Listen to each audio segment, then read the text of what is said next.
All right, so since we are starting this series on Moses, I'm going to begin by sharing with you my favorite heavenly golf story to begin this, okay? This took place in heaven. Jesus and Moses are playing golf in heaven, and they come to the par 3 17th hole. It's a long carry over the water to an island green. Moses tees off with a 3-wood, hits it right on the green, just perfectly, all right? Jesus takes out his 5-iron and says, I'm going to hit a 5-iron here because Arnold Palmer would hit a 5-iron here. So Jesus tees it up. He hits it right towards the green, but it finishes 25 yards short and goes in the water. And so Jesus turns to Moses and he says, hey, how about parting the water so I can play my ball where it lies? Moses says, no way. You foolishly chose the wrong club because of your Arnold Palmer fantasy. I'm not going to be a part of that. So Jesus shrugs and he just walks down and he walks right on the water, right to where his ball went in.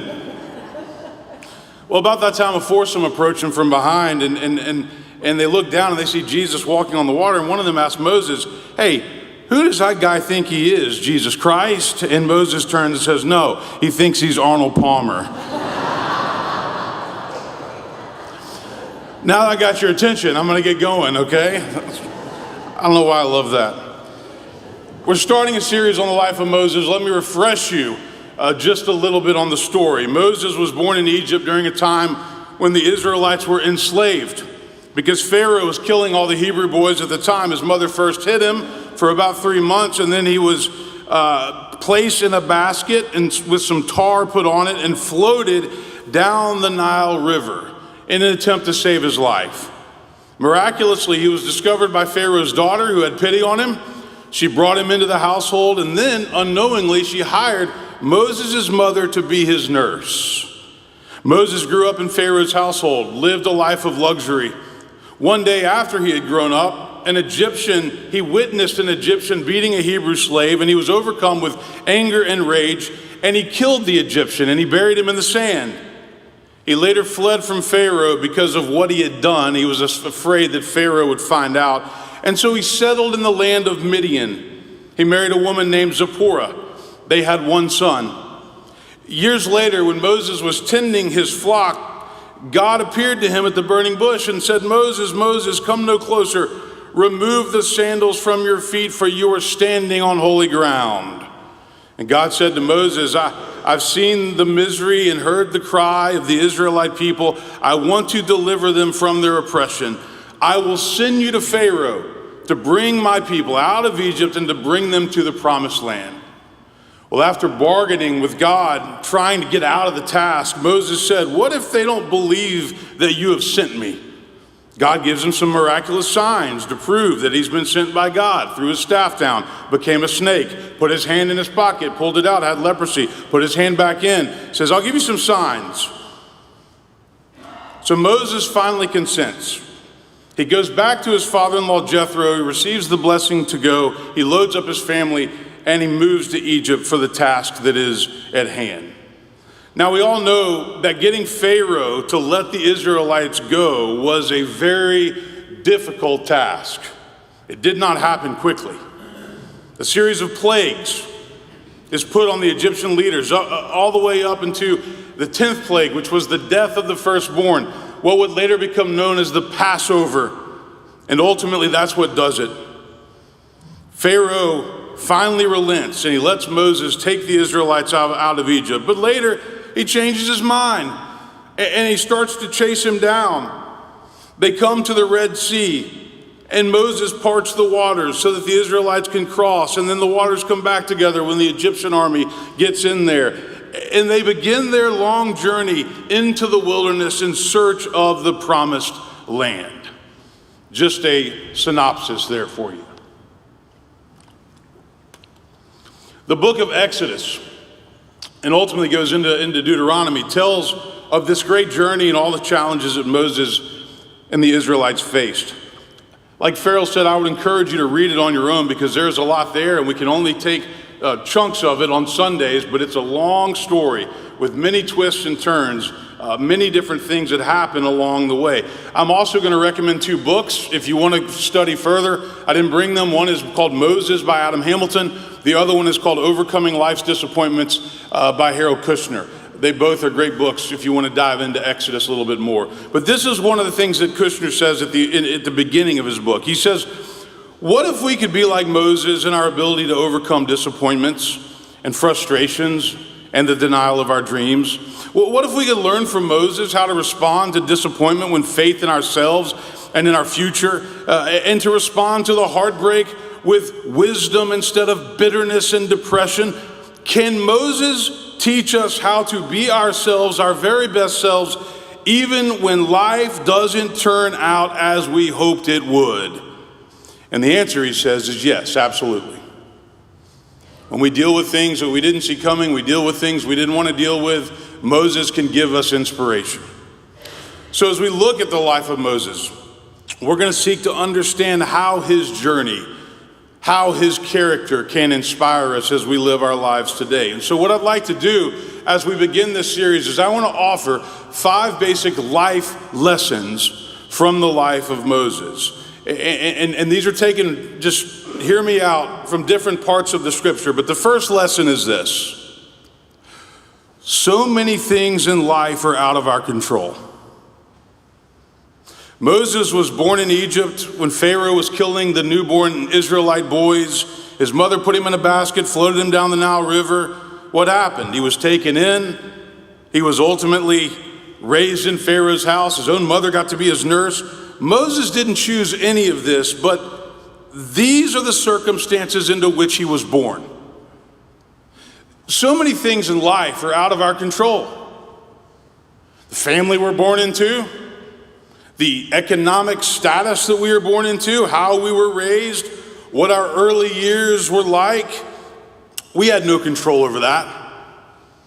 And guess what? As we continue to grow older and hopefully wiser, and we continue to live our lives, there's still a lot more that is outside of our control than is in our control. And the sooner we can differentiate between the two, the better off we're going to be. Many of us, if we're honest, drive ourselves crazy trying to control things that are outside of our control because we like to be in charge. We like to call the shots. But life is full of circumstances that we can't control. All we get to do is choose our attitude and how we're going to respond to the many things that come our way. And I think we have to make peace with the things that we don't control, but it's not always easy, is it? For Moses, things worked out. He was rescued. He grew up in Pharaoh's house. Ultimately, God had a big plan for his life. All I'm saying is that there are things in our lives that we can control and many things in our lives that we can't. And part of trusting in God and having faith is believing that things are going to be okay even if they don't go according to our plan. Second lesson: God can speak to us when we least expect it, and God might be calling us to do something big. God appeared to Moses at the burning bush. Moses wasn't expecting it. He was caught off guard, but God said, "You're standing on holy ground, and there's something I need you to do. I need you to lead the Israelite people out of Egypt. I've heard their cry. I want to liberate them." Now, I don't know if you have ever had a burning bush experience. Maybe not. But I do think that God calls us to do great things. And sometimes we're so busy, so focused on what we're doing that we miss it.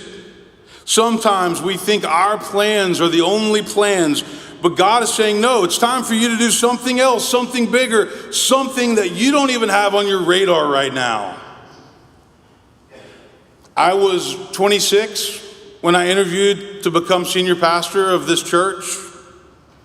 I wasn't even 2 years out of Princeton Seminary at the time. Even after I came to Nashville and interviewed with the committee for this job, I thought to myself, they're probably not going to call me here because I'm too young. And many people thought that I was too young, and I didn't blame them. Well, they offered me the job. I accepted it. For over 17 years, I've done everything in my power to build a team, to build trust, to lead this church forward. And we've accomplished a lot here at Woodmont? Have I always been right? No. Have I made mistakes? Absolutely. That's part of living life. But when God calls you to do something in your life, you may not be expecting it and you may not be ready for it. But like Moses, you might be sitting there wondering, how am I going to pull this off? But throughout the Bible, God takes imperfect people and uses them to do extraordinary things. And God might be asking you to do something big, but if you're not open to it, or if you doubt yourself, you might miss it. The opportunity might pass you by. All I'm saying is that we need to pay attention to the times in our lives when God is trying to speak to us. And we need to remember that if we are being called to do something big, then God will equip us and God will guide us along the way. Third lesson, even after we've accepted a challenge, we're still going to have our Red Sea moments. These are moments in life when we get to a certain place and we wonder, how am I going to get from here to there? How am I going to make it across? That's what Moses was asking. He led the people out of Egypt. He'd done what he was asked. He had obeyed God's command, and all of a sudden, they get to the Red Sea. The Egyptians are in hot pursuit because Pharaoh changed his mind. The Israelites are afraid, and Moses has to figure out how to get them across. What have those moments been in your life? Maybe it was the loss of a job, or a cancer diagnosis, or a divorce that you didn't want, or that you didn't see coming. Or maybe it was the loss of a child, the worst pain that any person can go through. Maybe it was a battle with deep depression or a struggle with some type of addiction. What have those Red Sea moments looked like in your life? We've all had them. We've all been there. You know, as ministers, we get to walk through these times with people. We try to comfort them. We try to be with them. We try to let them know that things are going to be okay, that they are not by themselves. But life can send some things our way that knock us to the ground and that leave us wondering, how am I going to make it? How can I get through this? And then sometimes when we least expect it, somebody shows up, an opportunity comes along, somebody answers our prayer, the waters are parted, we begin to move through it. It's not always easy, it's not always fun, but looking back, we realize that something was guiding us, somebody was helping us, and somebody was there, and we weren't alone. So when you have those moments in your life, and maybe you're in one right now, trust that it's going to be okay. Trust that you don't have to go through it by yourself. Trust that there is going to be an answer or a solution if you just move forward in faith, if you just reach out for a little bit of help. That's one of the things that I love about the church. In small groups, we don't face life's challenges alone. We get through them together, and we are always stronger together. You've heard that saying before, if you want to go fast, travel alone. If you want to go far, travel together. There's power and there's strength in community. Fourth lesson, leadership is not easy and it requires thick skin. As Moses was leading the Israelites through the wilderness, they did not make it easy on him. They said things like, Moses has no idea where we're going. At least in Egypt, we had food to eat and a place to sleep. They complained. They doubted every step of the way. They criticized. They second-guessed. And can you imagine the toll that probably took on Moses? He was trying to be faithful to what God had asked him to do, to lead them out of bondage, lead them out of captivity. But there were obstacles at every turn. Leadership is not easy. Anytime you lead anything, you will be criticized, you will be attacked, you will be doubted. People will try to make your life hard. People get satisfaction out of making your life hard, but you have to press forward, keeping your eyes on the goal. Moses was courageous. Moses was resilient. Moses didn't listen to the doubting voices that said he didn't know what he was doing. The same is true for us. When we lead anything, we can't let the voices of cynicism and doubt and criticism slow us down. They will always be there. There will always be people who give you many reasons why you can't do something. Don't listen to it. Keep pushing ahead the way Moses did. And over time, you become resilient and you become strong. And you do this by knowing your values and knowing your goals and working diligently to get there. But I promise you, it takes stamina, it takes courage, and it takes grit. Lastly, the fifth lesson that I want to share with you today from the life of Moses is this, and this will continue to be unpacked. The wilderness is a great metaphor for life. All of our journeys, all of our stories involve twists and turns that we didn't expect. We all have stories that we can tell about a situation or circumstance that we had to face and we didn't see coming. Some situations are harder than others, but what we have to do, I think, is come up with some core principles for how we are to live. Now, God gives the Israelites some of those core principles. We're going to talk about them next week. They're called the 10 Commandments. Moses gets them at Mount Sinai. But this week, I sat down and I asked myself, what are the core principles for living my life that I want to keep coming back to? And I want to leave you with them this morning, the ones that I've come up with, and I want to challenge you to think about your own, because I think they matter. And you need to come up with your own so that when life gets hard, or when you're afraid, or when you're fearful, or when something terrible happens, you can come back to these principles and keep trying to execute them. So here are mine, and I'll leave you with them today. And again, you can take mine or you can come up with your own list, but here's what I wrote down. Live by the golden rule. Treat other people the way you want to be treated. Speak to other people the way you want to be spoken to. Imagine that you're the recipient of your own words and actions. 2, believe in something bigger than yourself. For many, this is God, the divine, but we live in a culture of self-aggrandizement that does border on narcissism. 3, don't dehumanize other people. All human beings are children of God, deserve to be treated with respect. So rather than judge somebody, attempt to get to know them and try to understand their story. You just might make a new friend. 4, return cruelty with kindness. Kindness is a conscious choice that we make every day.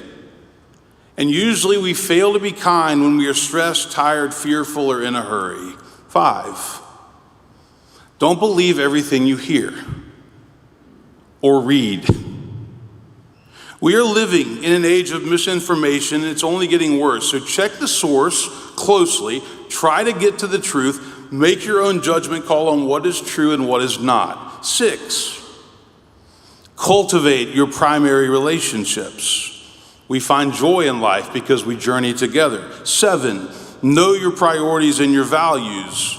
8, forgive people who have hurt you. This is more for you than for them. 9, don't become cynical. The temptation will always be there, but it accomplishes nothing. So spread hope and positive energy. 10, find the time to rest and to recharge. Recognize that self-care is essential. 11, be a peacemaker. Many people love peace, but far fewer people work for peace. And 12, choose love over fear. That's a lot. Come up with a few that work in your life and write them down. There's so much that we can learn from Moses about navigating life all of its challenges, all of its opportunities. Amen.